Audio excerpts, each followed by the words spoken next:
Nice to see you in 2020, everyone. I'm Hashi, your action movie dad, and today we're going to cover a few quick things.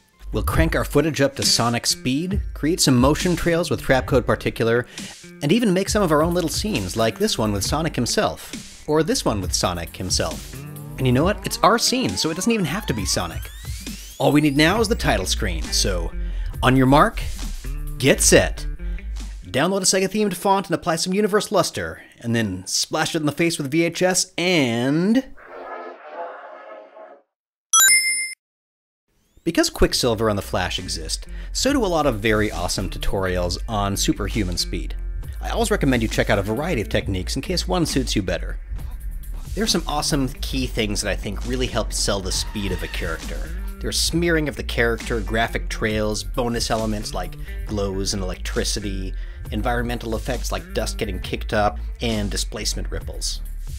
I'm going to start showing you a lot of these techniques in this really straightforward, simple shot.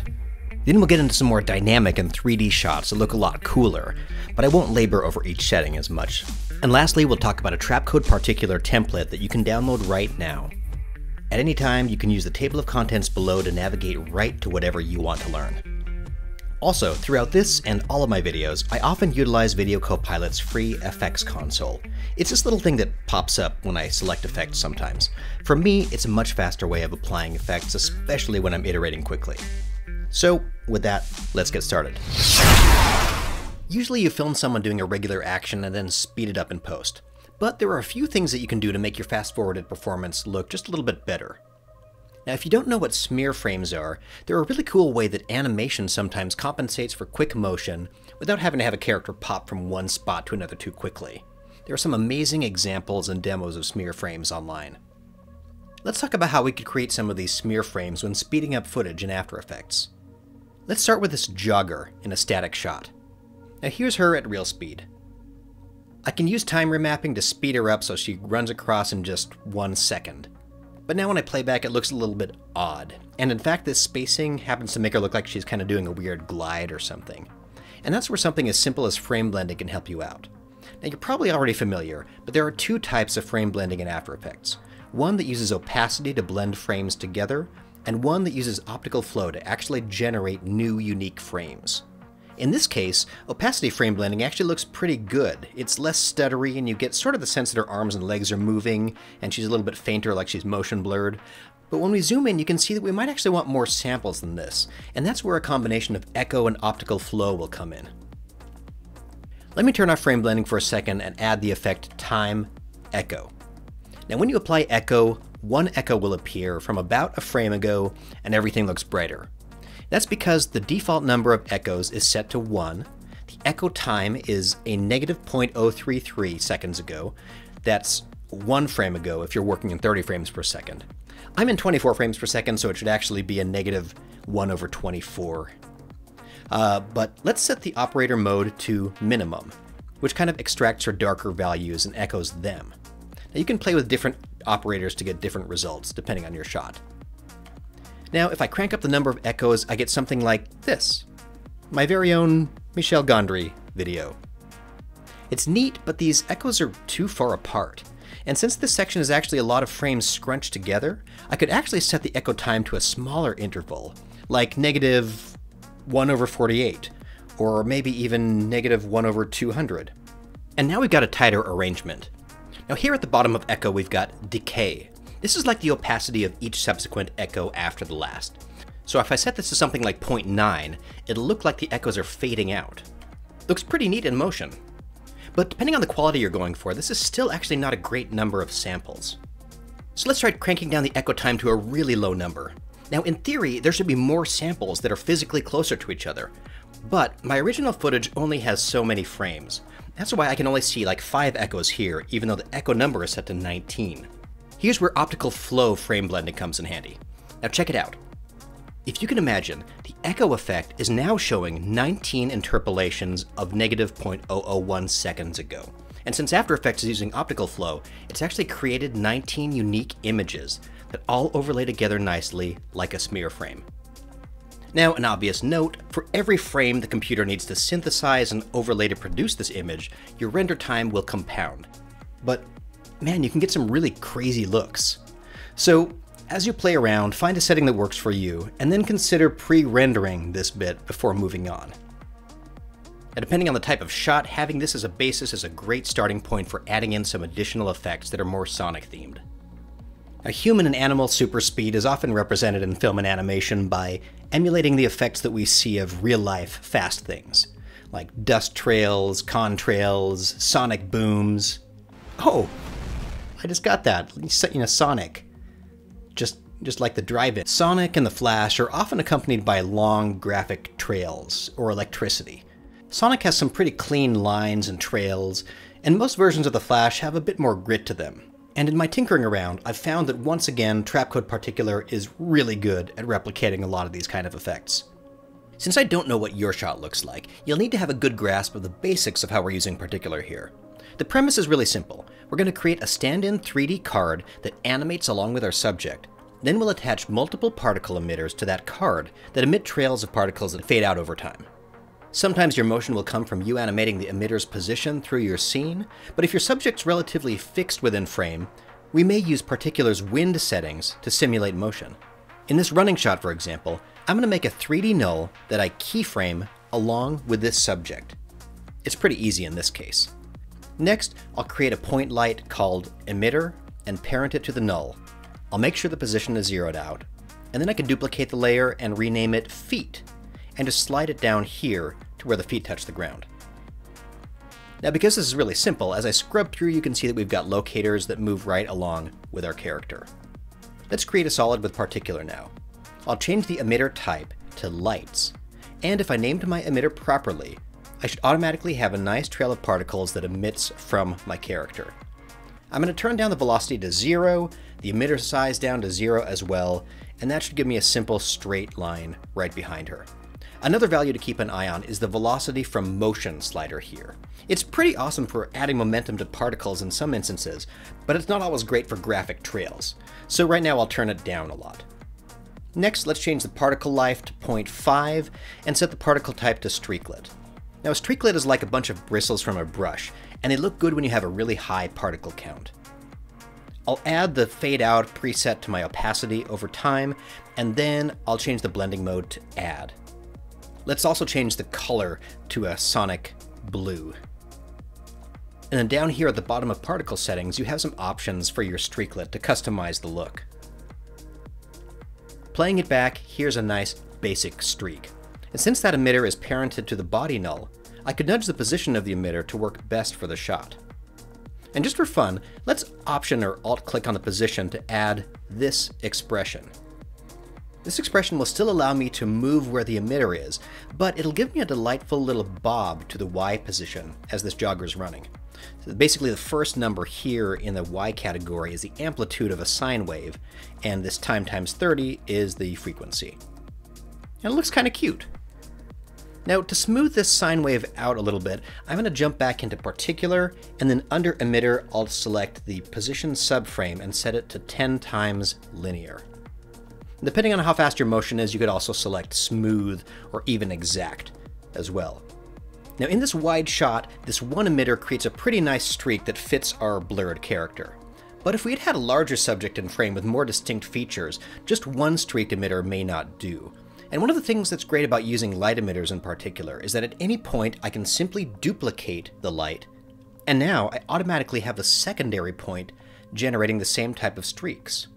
So for example, if I were working in a more 3D shot, like this one, I could roughly track in that body null to the character, and then add some keyframes to these parented and duplicated light emitters, placing them to really conform more with the specific movement of your character, placing them on the head or torso or hands, whatever stands out in your shot.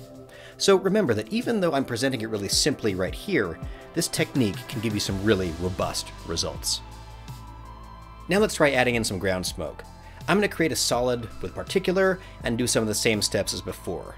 Under the emitter type, we'll select lights, but importantly, I'll click on this box here and change the light naming to feet. Now if I turn the velocity and emitter size back to 0, I should see some particles being emitted from that secondary light down by the feet. I'll use some cloudlet particles, I'll sample a color from my image that's kind of gray, and then I'll add some curves to my size and opacity over life.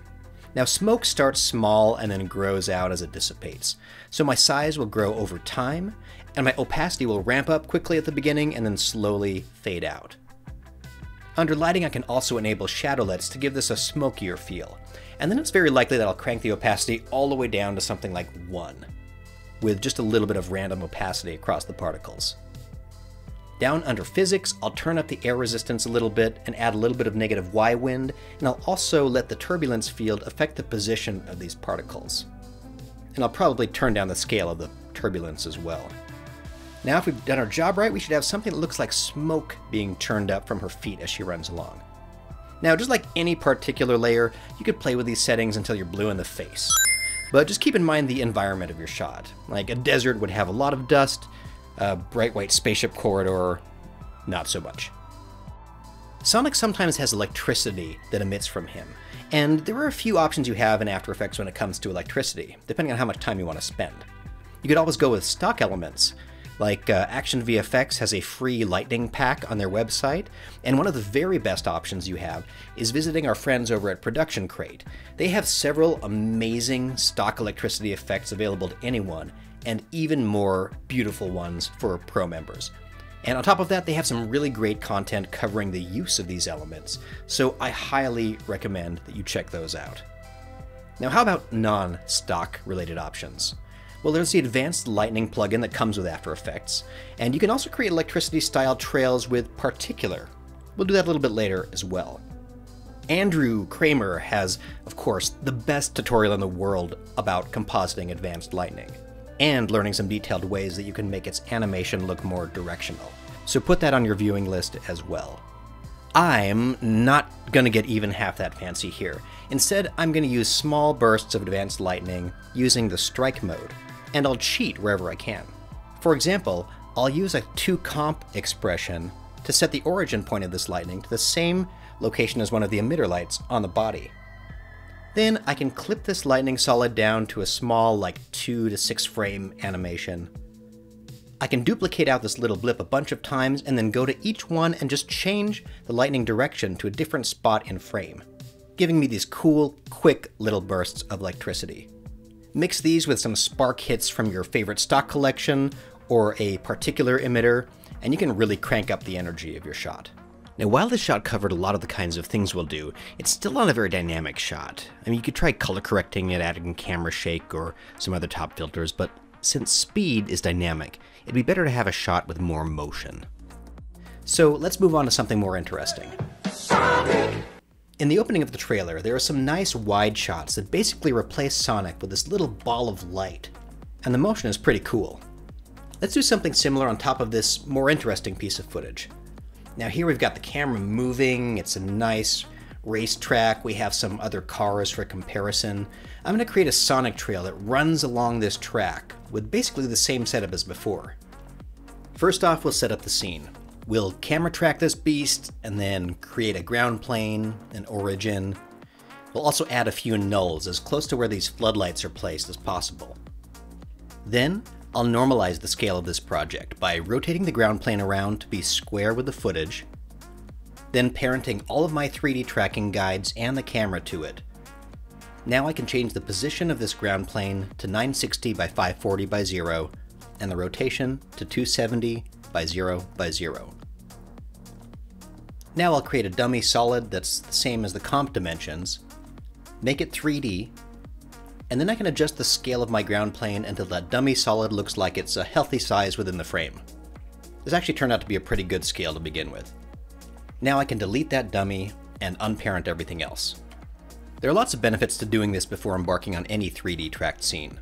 I talk about it in detail about 6.5 minutes into my Aquaman Part 1 episode if you want to hear a really detailed description of why I do this. Now that we've got a nice scene, let's create our null stand-in. I'll make a 3D null and I'll create a point light called emitter that I attach to it. I'll zero out the position, and then I'll also duplicate this light and rename this one feet. Now the orientation of this null is at 0 because we've normalized our scene. And if we move it using the X and Z gizmos, it'll stay right flat on this ground plane. I'll take a moment to set a few position keyframes, and then once I've made enough, I can select all of these middle keyframes right-click and say Rove over time, so the velocity remains constant across the whole thing. Next, I'm going to clean up this path using the tangent controls a bit, but doing it by eye from this camera view would actually knock the points out of alignment with the ground plane. So to do that, I'll switch to a 2 views option, and I'll show the top view over here and watch in this monitor as I adjust the path. Once that's all taken care of, I'll create a solid called Trail, and I'll add trapcode particular. We'll do the same thing we did before, setting the emitter to lights, reducing the emitter size to 0, cranking up the particle count, setting the position subframe to maybe 10 times smooth this time, and we'll have the velocity from motion at 0. And when I play it back, I should get this nice stroke being drawn in 3D that really lets me see this path. I can use this view to make some minor adjustments to the path, again from the top view so I don't knock them below the ground plane by accident. This is looking great, so let's switch our particle type to streaklet, change the color to a light blue, and the blend mode to add. We'll add a few additional streaks and crank up the particle size to Sonic sized. We'll set the opacity to fade out over time, just like this preset here, and we'll adjust the lifespan of this trail to be about 0.5 seconds, or maybe a little longer, 0.8 seconds. And now we'll twirl down to the physics, and under turbulence field, I'll turn up the effects position, just so I get a nice little bit of smoky wisp at the end of this trail. Let's play that back. Nice. Now let's add some foot smoke. This will be just like before. We'll create a particular layer, set the emitter to be lights, named feet, emitter size 0, the particles will maybe have some velocity this time, but I'll counter that with a bit of air resistance down under physics. And then all the standard smoky stuff. Smokelet particles, grayish with shadowlets, size growing over time, opacity fading out over time, and the opacity cranked nearly to 0. Add some turbulence to the position of these two and a little negative Y wind so they raise off the ground, and you've got a nice smoky trail. Next, let's add a solid called Flare. Now, in place of any actual subject, Sonic is going to be represented here by a little ball of light, for which I will grab Null Light Factory. Let's dive into the designer, and then browse through some presets. I'm going to go with this one called Blue Giant. Hey. Then we'll make sure our blending mode is Add, and then we can check this handy little Use Lights box, and tell it that our light is named Emitter. And boom, instant flare. I'll set some keyframes so the flare decreases in size as it gets farther away, and I'll also add a little bit of a wiggle expression to give the brightness a little bit of a flicker. And maybe we could tint this guy a little more blue, too. Next, let's create a light cast on the ground from Sonic.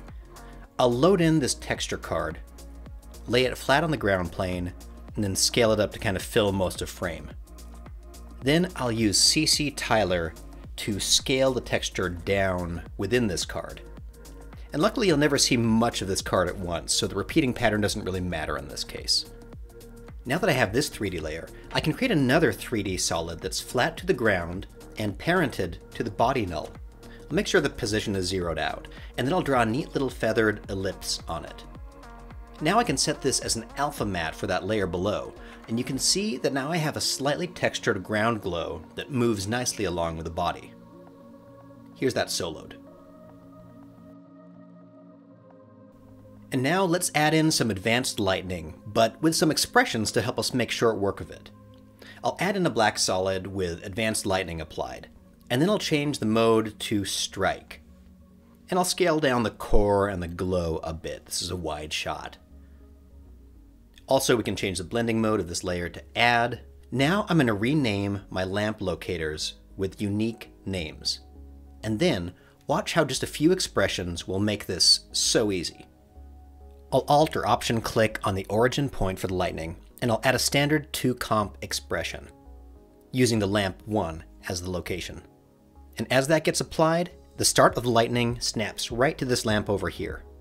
Now let's copy and paste this expression to the direction locator, but we'll change the part in quotes to say emitter. And then bam, we've got lightning connecting these two 3D locators for free. Now this doesn't look good the whole time. We'll want to tinker with the lighting settings a bit and trim down these layers using the Alt or Option bracket shortcuts. I can trim this lightning layer to last just a few frames long, and then as I duplicate the layer, I can position them to different points of the timeline so the lightning strikes coincide with the moments where Sonic's closer to different sources, and easily edit the expression by changing the naming to lamp 2 or 3 as Sonic gets farther back. Collapsing everything down, you can see how we've spread these little lightning bits out over the clip, and when we play through the whole thing, that's kind of fun. And now we can use those lamp locators one more time by copying their position and pasting them onto some stock spark bursts. I'll switch these layers to not accept lights, and I'll move their anchor point to line up with the hotspot. And now I can simply scale, place, and time these sparks with the lightning strikes.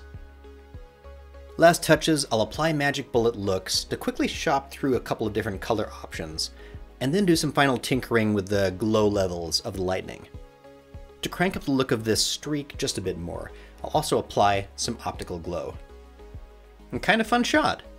You could easily use this technique to replicate any wide shot like these from the Sonic trailer. But what about close-up hero shots like this? Well, let's combine a few skills you've hopefully gathered from our time together. We'll combine a bit of what we've covered today with some of those fractal tips from the Captain Marvel episode, and we'll also rely on our classic cheap tricks pipeline for bringing in animated characters into After Effects. This first shot we can produce by simply adding a running Sonic in front of a moving stock background and layering in a bunch of effects. After that, we'll flex a little bit more and see if we can utilize some camera tracking plus some complex lighting to place Sonic, or perhaps even the Flash, in a traveling shot like this. Step 1 is going to Sketchfab to find some free downloadable models. In the case of Sonic, it's quite easy to find one that's downloadable and animated. I'll pop open Cinema 4D, where once again, I'll state I'm not an expert, so I'm trying to get better at teaching things in cinema. I wonder if any opportunities for me to get better at this program or to be able to teach you cooler things will present themselves. I mean, think of the things we could learn if we dive deeper into the 3D side of visual effects on Cheap Tricks. Anyway, let's start by opening up this animated FBX. Looks like Sonic got unlinked from his textures, but no worries. I'll just go down here, open up the texture manager, select all his textures, and then say Edit, Relink Textures, pointing Cinema to the folder where those bad boys are stored, and you can see they're relinked right here. I'm going to go ahead and delete these two lights as I'm not going to use them anyway, and there you go, we can see it nicely now. And Sonic comes with multiple animated takes, so I'll go to Window, Take Manager, where I can preview any of these loops. I really like this jog one since he's looking a little bit more straight ahead. So now I could use Riptide Pro, or actually how about the free Steady Bake XREC, to export a Cinema 4D sequence that I can import into Element. Back in After Effects, let's start a new project with a solid, with Element applied. Then we'll dive into Element and import 3D sequence. He's a little big, so I'll check normalize size over here. And then I'll also turn down the glossiness that these textures inherited. And then I'll pop back out to AE. Under Group 1, I'll create a null object so I can position and scale Sonic, and I'll also create a new camera so I can move around at will. Now when using a simple looped animation like this, something I've found can be really nice are the deform tools in Element, especially for something straightforward like this, because I could enable Bend to rock Sonic kind of back and forth as if he were banking, and I could also use Twist to maybe imply a little more direction here or there if I wanted.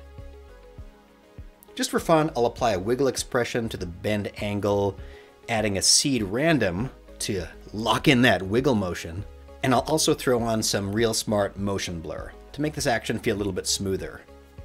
And speaking of smooth, I think Sonic exported with a frame 0 that's repeating in this loop, so I'm gonna go ahead and delete this repeated frame manually and make sure that Element gets the message 2. Now these are simple mistakes that even a Cinema 4D expert like myself can make from time to time. Alright, so I know he's a cartoon character from a video game, but perhaps we can add a bit more detail on him than he's got now. I'll pop into Photoshop and mess with these very basic textures by overlaying and stamping this hair pattern all around. I'll also monkey a bit with his eye colors, and then inside Element I can try mixing the hair into something that has a little bit more of a normal bump, variety, and gloss up his eyes a bit. It's not a phenomenal reworking, but I think it looks a little bit better. Now let's add some lighting. I'll create 2 point lights that basically have 2 keyframes, moving them from front to back, and a few keyframes to have their intensity fade up and then down. Now if I add a loop expression to the intensity and the position, and offset this one on the right a little bit, I get kind of a simulated character running through street lights or down a tunnel look. Bottom line, it helps me sell the idea that the character is traveling. Now for these to look right, I'll need to make sure that shadows in Element are enabled. Specifically, ray traced shadows, since I'm using point lights. If you don't want to use ray tracing, you could always set this up with spotlights instead. And speaking of those, I'll actually add a little pop spotlight that's kind of blue and out here in front of Sonic. And just like when we simulated lightning in this episode, I'm going to do a very similar thing here, adding a wiggle expression with a posterized time on it. Setting the value at 12 gives me little 2-frame pops of light that are just randomly jumping around and pointing at different parts of his body. Now I'll render out Sonic as a PNG sequence so we can save a little time, and also I can treat him a little bit like any keyed piece of footage you have of running in front of a green screen or something like that. And you can do all these following steps to that same type of footage. And one of my favorite things to do in After Effects is to combine simple and unexpected effects to create delightful results. When we created our Captain Marvel template, we talked a lot about procedural templates where one piece of footage feeds into a system that spits out a cool result based largely on the footage input. Now watch how quickly we can get a great result from slapping a few things together. I'll place my footage with the alpha channel in its own comp called Source, and then I'll drag that into a new comp called Effect. Now we'll use copies of this layer to create a unique Sonic Speed look. First, let's quickly take care of the outer and inner glow. Now you could just use layer styles here, I suppose, but I like having a little more control. So for the outer glow, we'll take a copy of the footage, fill it blue, add some fast box blur. I'll do 2 instances, so there's a small and a large fringe to create some fake fall off. And then to help this from looking too photoshoppy and clean, I'll add some turbulent displace to kind of give the edge a little more life. For the inner glow, I'll duplicate that footage layer again, invert the alpha channel, fill it with blue, apply a negative simple choker, and then add a fast box blur to this layer. Then I can use the set matte effect to contain that inner glow. I'll set both the outer and inner glow to add blending mode and adjust their opacities a bit. And there we go, outer inner glow. Now let's add some cool pulsing. I'll create a black solid and apply radio waves. Now for the wave type, I'll select image contours and then point it to the original footage layer below. Now you can see that these little outlines are emanating from the middle. If I turn up the frequency and expansion while also reducing the lifespan, I can get some cool, quick repeating outlines that move outward kind of at the pace of him running. I can adjust the start width and the fade in and out time, and then apply some CC radial blur, a straight zoom, and just blur out these pulses a little bit. Now if I apply a set matte effect, and under channel I select the original Sonic layer, these waves will stay nicely clipped within his body, but give me this cool outward pulse. Next is my favorite, creating some electric contours. Now again, I'll start with a copy of the layer, and then I'll apply Find Edges, which does just what it says. I'll check Invert, and now we've got some cool neon outlines going on. I'll add some brightness and contrast to really clamp down these values, so we've got just a few lines here and there. And now comes the interesting part. I'm going to apply Colorama. I'll move it to the top here and solo it for a moment. Now Colorama takes all the values from the original image and remaps them to an output cycle represented here. So for example, if I change this to a ramp gray, it's basically just mapping the image brightness to a black and white looking image. Why do this? Well, Colorama has this really unique ability to repeat the output cycle at a custom value. So as I turn up the repetitions here, the values start getting wrapped around to the other side, creating these interesting zebra stripes if I turn it up. I'll put it back down to around 2.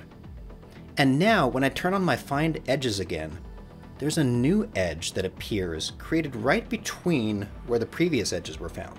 This process is a bit of a dice roll, but it breaks up the electricity from being so cleanly motivated by just the edges and creates a bit of electric chaos, which I really like. Next, let's apply some fractal noise. We'll crank up the contrast and turn down the brightness, maybe adjust the scale of the fractal, and then we'll apply a time expression to the evolution. This should give me some wandering patches of black and white. Now how is this useful? Well, the fractal has a blending mode setting, and if I set it to multiply, you can see that what this does is it punches out random but evolving sections of our traced edges. If I add a few keyframes to the offset turbulence settings, I can key this fractal shape to generally drift up over time, meaning it'll reveal the found edges bits in a generally upward motion, like this. And now that you've seen very plainly what we're creating, we can switch this blending mode to add and finish this off. We've got to crackle these lines up a bit, so we'll add a couple instances of turbulent displace. First, we'll set it to use cross displacement and adjust the amount and size to give me just a couple little waves that knock these lines a bit off from their original edge. Then, I'll duplicate the effect, I'll switch back to standard turbulent mode, and this time I'll really crank down the size and turn up the complexity. And when we find the right balance, it'll give us some nice small little electric shapes like this. Next, you could add a couple instances of glow, one of the small radius, one of the larger radius, and then maybe apply some CC toner to this layer to make your electricity whatever color you want it to be. Though, because I know myself, I'm actually going to clear these out and opt for optical glow instead of these, because I just really like the color, the vibrance, and fall-off settings offered. There, look at that. Now playing this back, we've got some really nice electric crackle that's relatively automated. And since it's procedural, we can actually throw anything back in our source comp, tweak the settings a bit, and it'll look like the contours and details are covered in dancing lightning. Now this process takes longer to explain out loud than to actually do, so if you try it once or twice, you'll be able to do this like it's nothing. In fact, you could always save this whole effect group as a preset. Save yourself some time. Now let's pepper in some distinct custom electric arcs. I'm going to create these in a new composition. I'll simply animate some advanced lightning to animate across screen with just a few keyframes, and then I'll animate a little particular emitter to go right along that same path, emitting some blue sparks with some motion blur on them. I'll make sure they're lined up, and then I'll loop out all of these keyframes. So I end with multiple distinct lines of electricity going across screen. Then I'll add an adjustment layer on top of that and use some warp and Bezier curves to kind of create this nice front-loaded arc, kind of like the curve of a wing or something like that. I'll bring in this layer, make it 3D, and move the anchor point to the beginning of the arc over here. And now by duplicating and rotating a few copies of this card, I can blanket Sonic in this little cage of electric zaps that are flying past him. I can offset these layers all a little bit, and as you can see from this 2D card view, you could parent a handful of these arcs to like a central null to help you transform the whole shape of this electric cage as needed. And that's pretty cool looking. Lastly, a trail isn't really visible from this close front angle, but maybe I could add a bit of kicked up smoke to mimic some ground interaction. I just need a solid with particular, and then I'll repeat a lot of the same steps I did creating those smokelet trails earlier. The main difference is that instead of the source emitter moving around, it's actually relatively static in frame. So I will use Particular's wind settings, specifically the Z wind, to simulate motion. Here it blows back the particles quickly away from camera and creates the illusion of some motion here, even if it ends up being pretty subtle in the final comp. From here, finishing the shot is pretty simple. I grabbed most of my stock footage today from Video Hive, and here's a nice tunnel travel shot that could fill out the rest of this shot nicely. I'll place it in the background and time remap it so the speed feels about right. Now, because it's a blurry tunnel moving quickly, I'm actually able to create a pretty decent loop by just utilizing one of the darker frames as a loop point. I'll tint this footage a little bit blue, and I'll also add an adjustment layer that kind of acts as a fake ground bloom from Sonic. A few top-level curves adjustments and tweaks, and I've got this shot, which, happily, avoids having to show any ground contact.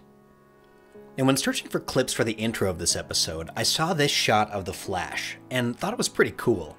So what if we tried to mimic that shot using Sonic? I think it's worth a go.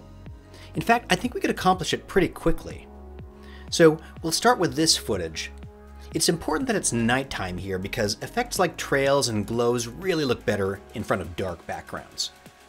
This footage is actually already reversed, and also it feels a little bit slow, so I'm going to speed it up a bit at first, and then I'm going to export a new QuickTime of it. That way the After Effects camera tracker feels like it'll have the best shot if it's a nice clean piece of footage, instead of a time reversed and remapped pre-comp. So I'll bring in that new piece of footage to its own comp, and then let's run the camera tracker, let's cross our fingers and toes, and woo! We did it! With an error of only 1 pixel. Way to go, After Effects. Now let's make a scene. I'll scrub to the middle of this clip. And right here, I'll set the ground plane and origin. I'll create a camera and a solid, and then we'll scrub through the clip, creating some more solids on the ground, and some nulls wherever there are lights that got tracked. Once those are all created, I'll normalize my scene so I know the orientation and scale are not too extreme. And then heck, let's get right into it. I'll add a solid with element, and then I'll use that same running Sonic. I'll jump back out and then I'll create a Sonic null, and if everything worked out right, there should be a Sonic running right in place in the middle of this clip, right at road level. Alright, let's scale him and position him a little bit over here. And since this is a really flat scene, and smooth enough, I'm going to do something I wouldn't usually advise, and I'm going to parent Sonic's null to the camera. So just for giggles, let's play that back. And hey, this trick can totally fail with less smooth footage, but since it looks okay, I'm going to roll with it. Now I think I can get away with just 2 position keyframes, one for Sonic farther from camera, and then one closer to camera by the end. I'll set a few keyframes for the orientation so he feels properly aligned with the road. And then remember that deform bend trick? Well, I'll set the bend axis to Y, and then I'll add a few keyframes throughout to give Sonic some nice Naruto banking. Now we can integrate Sonic even more by jumping into Element and adding a ground plane that'll actually travel along with him. It's got to be big enough that he could really cast shadows in kind of any direction. And also it would be good if there were a bit of street normal mapping to it or something. So I'll grab this asphalt texture and apply it. And then in the advanced settings, I'll disable that material from casting shadows. I'll set the ambient occlusion mode to receive ray traced ambient occlusion. And then I'll check the matte shadow switch. It also appears Sonic is a little lower than the ground, so I'll actually adjust his position while I'm in here. Let's head back outside where we can enable the ray-traced ambient occlusion, which gives Sonic a nice contact point. And then let's add a point light with some diffusion built into its shadow. Then we'll copy its position from this first streetlight here. Then an element will enable the ray-traced shadows, and looky here, we have light casting an awesome shadow onto the ground plane, attached to Sonic, which is in turn attached to the camera as it glides through the shot. And I couldn't be more excited. The Sonic element himself is really cartoonish, but the cast shadow somehow immediately makes him feel more grounded in this world.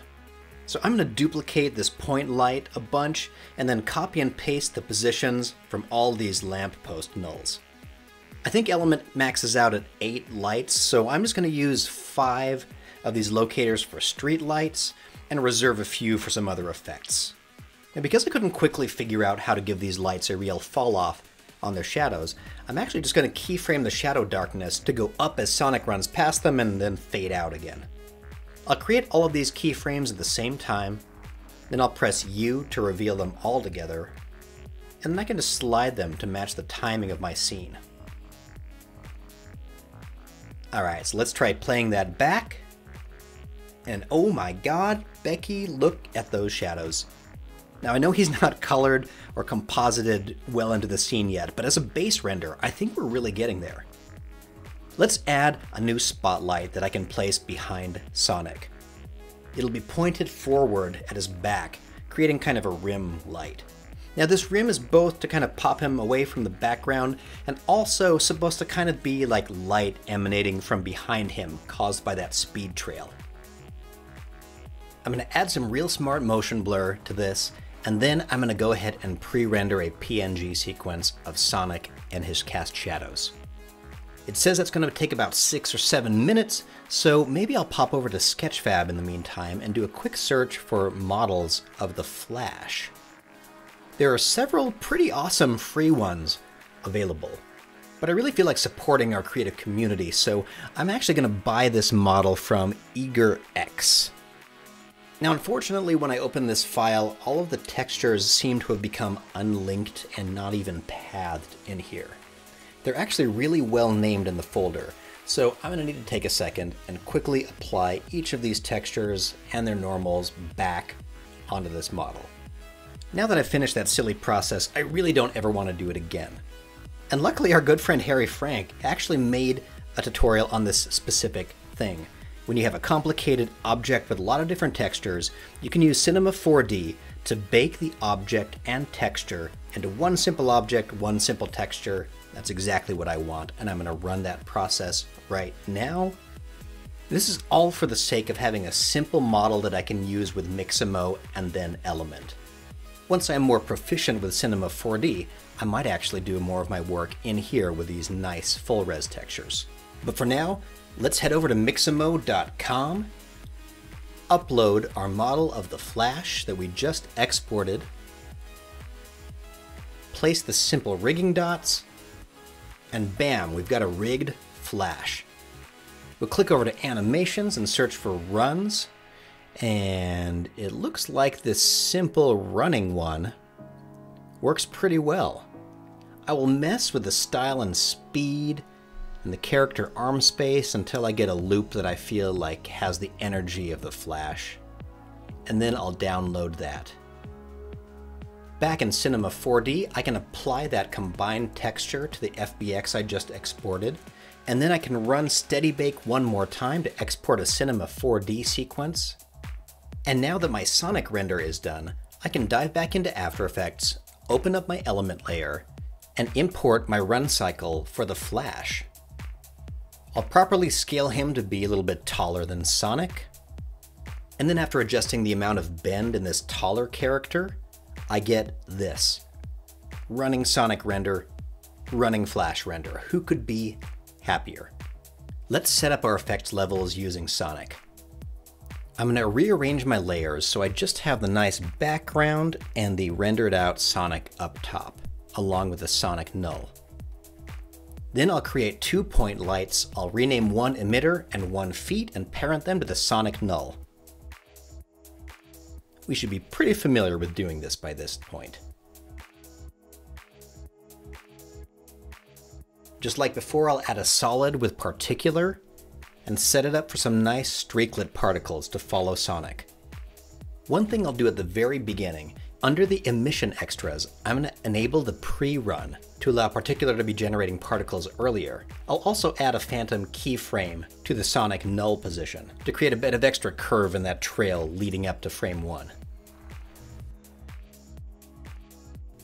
After playing around with one large speed trail for a while, setting a few keyframes to try to keep it nicely centered, I decided it's time to listen to my own advice and make this particle trail smaller and duplicate the emitter. That way I can use multiple streak emitters to more proportionally represent Sonic's shape.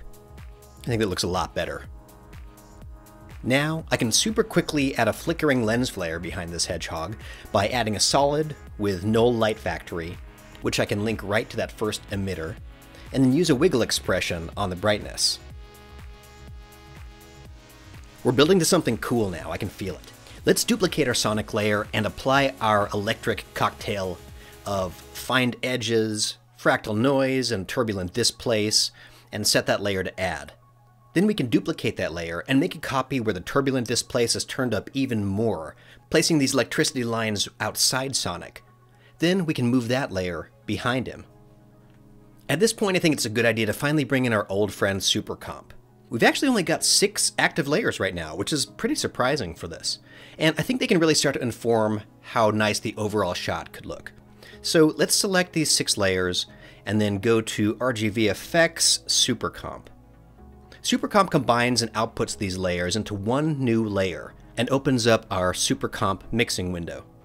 And the best part of this new comping environment is that all the layers are aware of each other.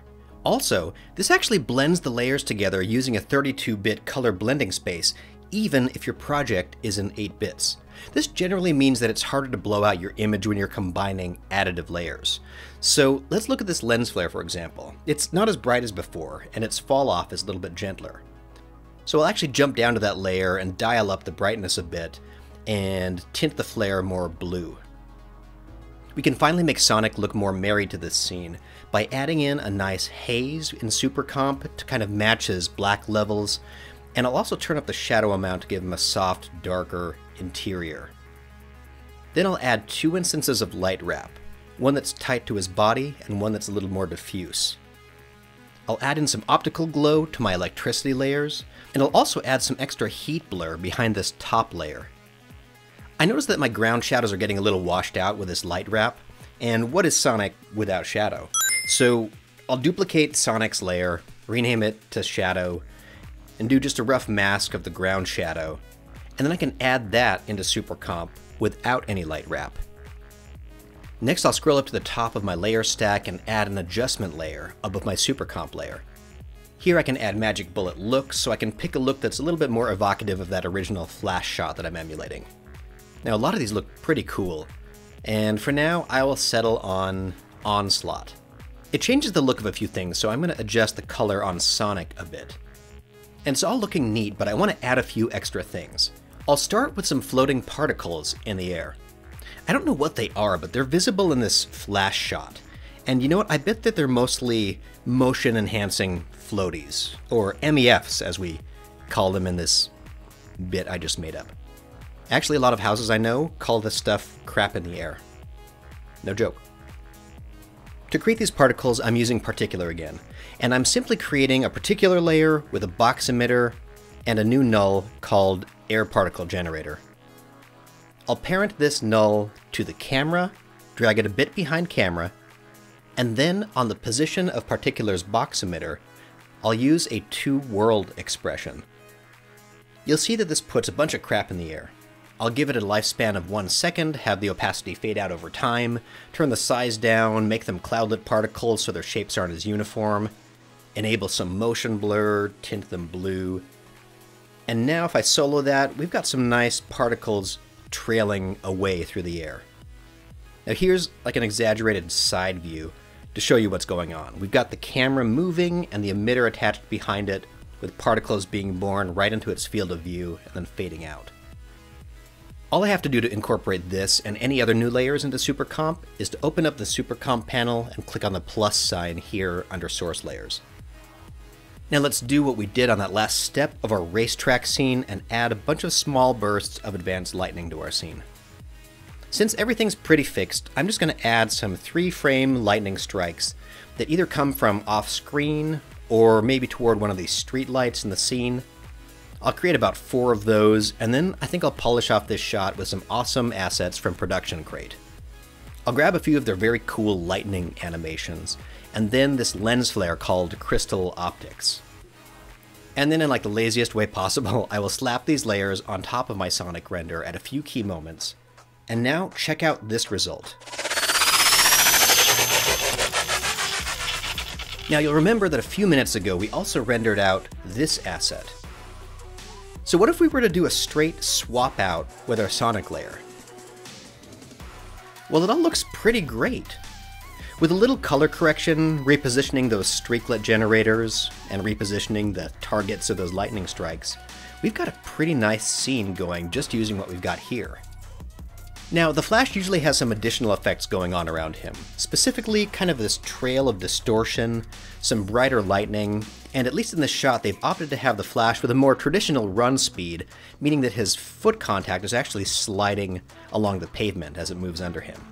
They've added these little light bursts when his feet are close to the ground, which act as a nice crutch for our eyes to kind of ignore this discrepancy. I'm feeling pretty lazy, so once again, Production Crate has got my back with this nice little lightning asset. I'm going to duplicate it a bunch of times and line it up with each time the Flash's feet touch the ground. Then I can pre-comp all of those foot contact points together for simplicity. We'll also dive into the procedural lightning layers and mess with some of the settings until I have some lightning that's a little bit smaller with brighter hotspots. And now I want to add a displacement trail behind him. And the very simple way to do that is to duplicate my streaklet trails layer, I'll rename it Blur, and then here I can reduce the number of particles and increase their velocity so they spread out a little bit. And that instantly gives me this nice dispersed smoky trail behind him. But now comes the coolest part. If I add this layer into Super Comp and set it as an additive layer, I can use some heat blur to both blur and even displace the background behind this layer. After messing around with the settings for a second, I love the way this stuff looks. And during these later shots, I totally forgot about our good friend Echo, which if I add to this Flash layer, I can get this really cool little bit of bobbing trail that glows behind him. Then on my top adjustment layer, I'm going to add in some universe chromatic aberration, which will pull apart the colors at the edge of frame and also create a bit of a blurry vignette. And I can even add some lens texture to literally make this shot grittier. So let's play that back.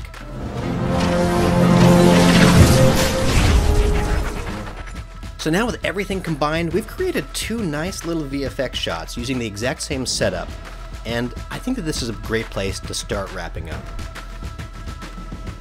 For our Red Giant Complete peeps, I've prepared a template for you to get started on your super speed journey. These are primarily particular presets with a little optical glow mixed in, so particular is a requirement. The template features this body stand-in with 3 types of light emitters attached: streaklets, ground smoke, and one thing that I didn't really get to use in my sample shots today, electricity.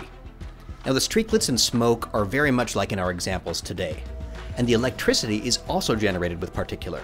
It's actually a stream of sphere particles that use a combination of particular's turbulence fields mixed with some small wiggle expressions on the emitters themselves to create these shapes. Up top we have the master controls. Here's where you can decide what type of shot you're using this template for. Turn up the wind speed and you'll get particles flowing in Z, which is ideal for shots like this. If your subject is moving through frame, no Z-wind is necessary. You can leave it right at 0. In either case, your workflow should be like this. You place your footage at the bottom, then set the position and orientation keyframes of this 3D body stand-in to move along with your subject. Now this body controller is a shape layer, so you can jump in and change these shapes to whatever fits your subject the best. Truly, it's just for your visual reference. Position the body stand-in in actual 3D space, meaning as your subject gets farther away, push the body back in Z space, don't just scale it down. If you want higher camera fidelity, you can always track your camera and normalize your scene before you begin. You don't need to be precise with the body placement. The fewer number of keyframes, the smoother your trails will look. And if your subject isn't moving through space because the camera is following them, turn up the wind speed to match their running speed, and then rotate your camera so that Z direction matches that of your shot. After you've tracked the body, You can duplicate any of these emitters and keyframe them yourself to create multiple electric bursts or streaklets or smoke trails. I think the electricity particles work really well when you have 3 or more. On the master controls layer, we have a master amount dial right up top, which you can use to turn these effects all the way up or down. Under that, there are some advanced options. The electricity, for example, has a bunch of things like life, thickness, flicker speed, and the likelihood that it'll occur. You can turn this all the way up to 100 if you want constant electricity. And below that, we have the wiggle controls, which will help you affect the wiggle of the actual emitters. And then the turbulence setting, so you can change how much the electricity is affected by that field. The smoke and the streak have some basic controls here under advanced as well. Each one of these effects is in its own particular layer, which you could turn on or off as needed. For example, maybe you just want the streak, or some electricity, to come from someone's fist as they punch something. But you don't need the smoke. Obviously, this template will just help you get started. You can dive in and customize any of these particular layers as you like. You can even take all the elements and mix them together in Super Comp, and maybe use that smoke as an additive layer with some heat blur and distortion, and marry these simple effects presented in this template with a few thoughtful compositing choices. And I can't wait to see what you create. As always, I thank you for joining us here for our Cheap Tricks series. I'm so excited that over the next year I'll have the opportunity to learn more 3D skills and teach them to you along the way. You can download all of these templates right now through the link in the description below, and you can always reach out to us at Red Giant News or me personally at Action Movie Kid. And please, share anything you're proud of, or even stuff that you've got in progress. We love knowing what you're up to. And also before you go, be sure to subscribe to the channel. There's a rumor going around that a Seth Worley film is about to drop here, and you don't want to miss it. Thank you so much. I'll see you soon, my friends, and have a wonderful day making something.